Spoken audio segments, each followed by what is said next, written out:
Hi, everyone. In case this is your first time meeting me, I'm Anastasia Chinecharem Ogbozor. Today, we're starting a new series on the modern tools of biotechnology, and the very first one we'll look at is the polymerase chain reaction, or PCR. So, what is PCR? PCR is basically a photocopy machine for DNA. It allows scientists to make millions of copies of a very small piece of DNA in just a few hours. Imagine you had only one page of a book but needed many copies to understand the story. PCR helps scientists do exactly that, but with DNA. Now, how does it work? PCR goes through three simple steps that keep repeating. 1. Denaturation. The DNA is heated up so the strands separate. 2. Annealing. The mixture cools and primers, tiny DNA guides, attach to the strands. 3.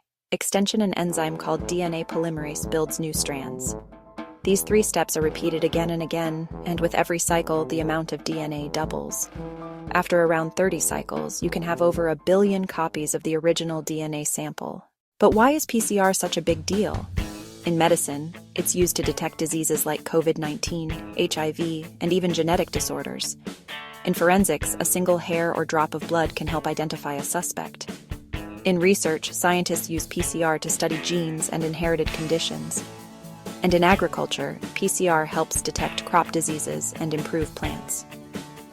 Before PCR was invented in the 1980s by Kary Mullis, studying DNA was slow and very limited. His invention completely changed science and opened the doors to modern genetics and biotechnology. That's why PCR is considered one of the most important tools in biotechnology.